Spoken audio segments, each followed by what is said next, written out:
നമസ്കാരം. Raf talk ഫുട്ബോളിലേക്ക് ഏവർക്കും സ്വാഗതം. ഇന്ന് ബ്രസീലും സ്പെയിനും തമ്മിൽ മാഡ്രിഡിൽ വെച്ചിട്ട് ഏറ്റുമുട്ടുകയാണ്. റേസിസത്തിനെതിരെയുള്ള ക്യാമ്പയിനിൻ്റെ ഭാഗമായിട്ട് ആൻറ്റി റേസിസം പ്രൊമോട്ട് ചെയ്യുക എന്നുള്ള ഉദ്ദേശത്തോടു കൂടി നടത്തുന്നൊരു മത്സരം കൂടിയാണ്. അപ്പോൾ ഇന്നലെ പ്രീ മാച്ച് പ്രസ് കോൺഫറൻസിൽ വിനി ജൂനിയർ മാധ്യമങ്ങളെ കണ്ടിരുന്നു. അതിൽ അദ്ദേഹത്തോട് തുടരെ 2-3 ചോദ്യങ്ങൾ റേസിസവുമായി ബന്ധപ്പെട്ട് വന്നപ്പോൾ അദ്ദേഹം കരഞ്ഞുപോയി.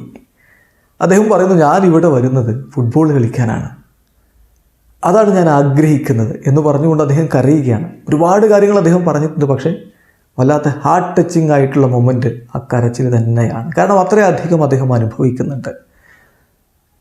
അത് ഇന്നലെ നിക്കോ വില്യംസ് പറഞ്ഞതാണ് അതിൻ്റെ കാര്യം. കറുത്തവൻ വലിയ പ്ലെയർ ആയതാണ് പ്രശ്നം. ചിലർ ചോദിക്കും, വേറെയും കറുത്ത പ്ലെയേഴ്സ് ഉണ്ടല്ലോ. ഒക്കെ ഉണ്ട്, ശരിയാണ്. വിനി ജൂനിയർ വേറെ ലെവലിലേക്ക് ഉയർന്ന ഒരു താരമാണ്. കറുത്തവൻ വലിയ താരമായത് ചിലർക്കങ്ങ് ദഹിക്കുന്നില്ല. അവിടെയാണ് ഈ അധിക്ഷേപങ്ങൾ വരുന്നത് എന്ന് പറഞ്ഞത് നിക്കോ വില്യംസ് ആണ്, സ്പാനിഷ് താരം.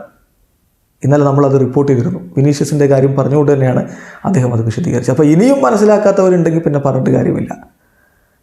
വിനി ജൂനിയറുടെ സ്വഭാവമാണ് പ്രശ്നം. അതുകൊണ്ടാണ് ഇങ്ങനെ വംശീയ അധിക്ഷേപം നടക്കുന്നതെന്ന് പറഞ്ഞുകൊണ്ട് ബാലൻസ് ചെയ്യാൻ ശ്രമിക്കുന്ന കുറേ ആളുകൾ നമ്മുടെ കമൻറ്റ് ബോക്സിലും കാണാറുണ്ട്. അതുകൊണ്ടാണ് പറയുന്നത്, ഇവിടെ പ്രശ്നം കറുത്തവൻ ഉയർന്നു വരുന്നതാണ്. അത് മനസ്സിലാക്കാതെ ഇത്തരത്തിൽ ബാലൻസിങ് ആക്ട് ചെയ്യാൻ ശ്രമിക്കുന്നവരുടെ മനസ്സിലും ഈ പറയുന്ന പ്രശ്നം തന്നെയാണ്. അവർ ആ റേസിസത്തെ പ്രോത്സാഹിപ്പിക്കുക എന്നുള്ളതാണ് യാഥാർത്ഥ്യം. അല്ലെങ്കിൽ പിന്നെ വിനി ജൂനിയർക്ക് സ്വഭാവ സർട്ടിഫിക്കറ്റ് കൊടുക്കാൻ താനൊക്കെ ആരാടോ? ഇന്നലെ ചോദിച്ച ഈ ചോദ്യം വീണ്ടും ചോദിക്കുകയാണ്. നീയൊക്കെ ആരാ വിനിയുടെ കളിയിലെ സ്വഭാവത്തിന് സർട്ടിഫിക്കറ്റ് കൊടുക്കാൻ? കളിയിൽ സ്വാഭാവികമായിട്ടും ഉണ്ടാകുന്ന വൈര്യത്തിനെയും മറ്റു കാര്യങ്ങളെയും റേസിസവുമായിട്ട് കൂട്ടിക്കെട്ടാൻ, അല്ലെങ്കിൽ അതിന് മറുപടിയാണ് റേസിസം, അപ്പോൾ അത് ഓക്കെയാണ് എന്ന് പറയുന്ന കമൻ്റ് എടുത്തവനൊക്കെ എന്ത് തരത്തിലാണ് ചിന്തിക്കുന്നത്? ഏതായാലും വിനി ജൂനിയർ ഇന്നലെ കരഞ്ഞു പോയി. അദ്ദേഹം തുടരതുമായി ബന്ധപ്പെട്ട ചോദ്യങ്ങൾ വന്നപ്പോൾ പറയുകയാണ്, ഐ ആം സോറി, എനിക്ക് ഫുട്ബോൾ കളിക്കണം, അതിനാണ് ഞാനിവിടെ വരുന്നത്. എൻ്റെ ക്ലബിന് വേണ്ടിയിട്ടും എൻ്റെ ഫാമിലിക്ക് വേണ്ടിയിട്ടും കാര്യങ്ങൾ ചെയ്യാൻ ഞാൻ ആഗ്രഹിക്കുന്നു.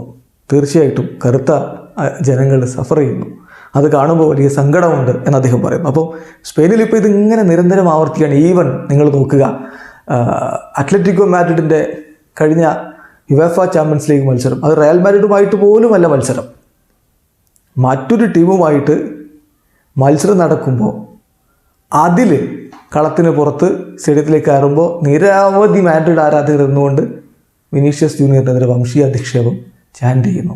ഇതൊക്കെ എന്തു മാനസികാവസ്ഥയാണ്? സ്പെയിനിൽ ഇതിങ്ങനെ തുടർച്ചയായിട്ട് വരുന്നു. അപ്പം അതിനെക്കുറിച്ച് വിനിയോട് ചോദിക്കുന്നുണ്ട്. അപ്പോൾ അദ്ദേഹം പറയുന്നു, ഒരിക്കലും ഞാൻ സ്പെയിൻ വിട്ടു പോകണമെന്ന് ആഗ്രഹിച്ചിട്ടില്ല, എന്ന് ചിന്തിച്ചിട്ടില്ല. കാരണം അങ്ങനെ ഞാൻ പോയാൽ ഈ പറയുന്ന വംശീയ അധിക്ഷേപം നടത്തുന്നവർക്ക് എന്താണോ വേണ്ടത് അവരക്കാര്യത്തിൽ വിജയിക്കും.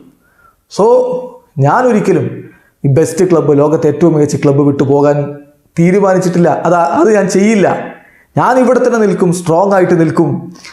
ക്ലബിൻ്റെ പ്രസിഡന്റ് എന്നെ സപ്പോർട്ട് ചെയ്യുന്നുണ്ട്, ഞാൻ ഇവിടെ തന്നെ നിന്നുകൊണ്ട് ഫൈറ്റ് ചെയ്യും എന്നാണ് വിനി ജൂനിയർ പറയുന്നത്.